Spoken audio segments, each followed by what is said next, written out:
यह एनडीई यानी कि मृत्यु के करीब के अनुभव लॉयरा सी ने NDERF.organization वेबसाइट पर साझा किया था।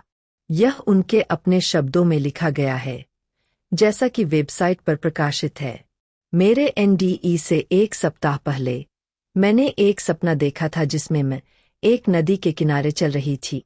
उस नदी का पानी बहुत ही साफ और ताजा था, जैसा मैंने पहले कभी नहीं देखा था। मेरे सामने एक पुल था और दूर एक शहर दिखाई दे रहा था जो अद्भुत रोशनी और एक दिव्य चमक से भरा हुआ था। मैं उसे केवल शब्दों में बयां नहीं कर सकती। नदी के बीच से एक छोटा सा बौने जैसा आदमी एक बेड़े पर मेरे पास आया। उसके हाथ में एक छड़ी थी जिसे वह बेड़े को चलाने के लिए इस्तेमाल कर रहा था।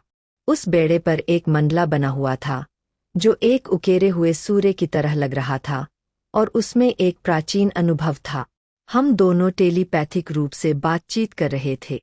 उसने मुझसे कहा कि हम जल्द ही मिलेंगे और उसके पास मुझे बताने के लिए कुछ महत्वपूर्ण बातें हैं। उसका व्यक्तित्व बहुत पुराना और समय से परे महसूस हो रहा था। वह सीधा और स्पष्ट बोल रहा था, लेकिन उसकी बातों में एक कोमलता थी। उसके चेहरे पर कोई मुस्कान नहीं थी, लेकिन फिर भी वह खुश लग रहा था। मैं इस सपने से जाग गई और मुझे बहुत डर लग रहा था, लेकिन मुझे यह नहीं समझ आया कि क्यों। मैंने यह सपना अपनी डायरी में लिख लिया। एक हफ्ते बाद मैं आधी रात के बाद अपने दोस्त के घर से कार चलाकर वापस आ रही थी। बाहर का मौसम बर्फीला और बहुत ठंडा था। मुझे याद है कि मैं एक ढलान से नीचे आ रही थी और मेरी कार फिसलकर एक स्टॉप साइन को पार कर गई। यह आखिरी चीज थी जो मुझे याद है। उसके बाद मेरा अनुभव शुरू हुआ।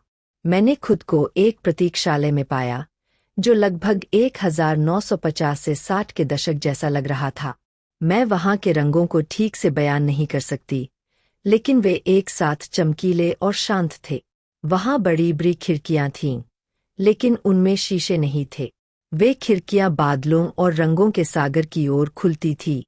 यह दृश्य बहुत ही खूबसूरत था। मैंने अपने आसपास के माहौल को ध्यान से देखना शुरू किया। वहां एक अंधेरा गलियारा था जिसमें कुछ दरवाजों के नीचे से रोशनी झांक रही थी। मैंने पहला दरवाजा खोला और वहां देखा कि कुछ लोग अंदर बैठे हुए थे। वे स्मोकिंग कर रहे थे और बहुत जोर-जोर से हंस रहे थे। उन्होंने मुझे अंदर आने के लिए बुलाया।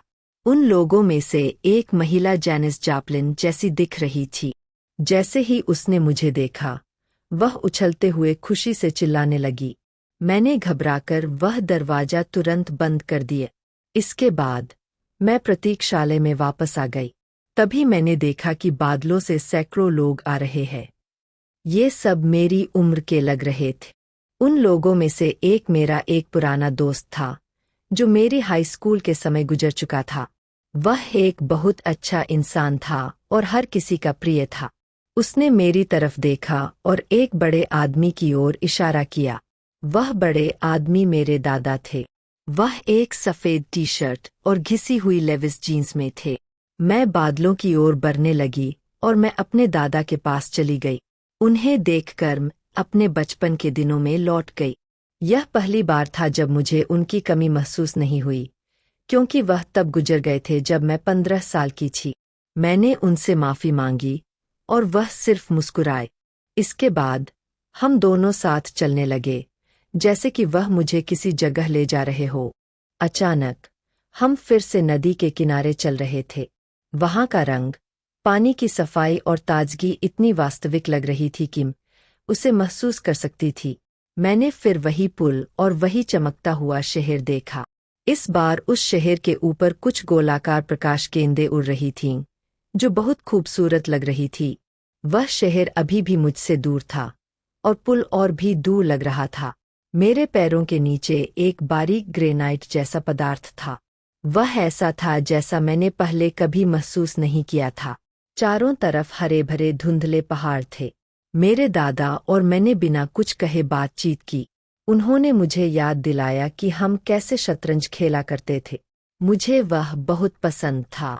फिर उन्होंने मुझे मेरे भविष्य के बारे में बताए। उन्होंने मेरे बच्चों के बारे में भी बताया, जो अब मेरे साथ है। उन्होंने कहा कि मुझे जिंदा रहना है और मेरा जीवन एक उद्देश्य के साथ है। फिर मैंने नदी के पानी की आवाज सुनी। मैंने देखा कि वह बौने जैसा व्यक्ति फिर से नदी में आ गया है। वह बेड़े पर खड़ा था। मेरे दादा मेरे पास खड़े थे। मैंने उस चमकते हुए शहर की तरफ देखा और मुझे वहां जाने की बहुत इच्छा हो रही थी, लेकिन उस बौने व्यक्ति ने अपनी उंगली हिलाकर मुझे ना कहा। उसने मुझसे कहा कि वह मेरा मार्गदर्शक है और उसने मुझसे टेलीपैथिक रूप से बात की। मुझे उसकी कही हुई बातें तो याद नहीं, लेकिन मुझे यह समझ आ गया था कि मुझे वापस लौटना होगा। इसके बाद मैं जाग गई। जब मेरी आंख खुली तो ऐसा लगा जैसे एक परी मेरे पास थी, लेकिन वह परी मेरी मां जैसी लग रही थी। उसने मुझे वहां से बाहर निकाला। जब मैंने होश में आकर देखा तो मैं अपनी कार में थी। मेरे पास खून की जमी हुई पूडल थी और मेरे होंठ में गहरी चोट थी। मैं दर्द में थी। मैंने अपनी कार से बाहर निकली और महसूस किया कि एक उथली झील में थी और बर्फ को तोड़कर निकली थी।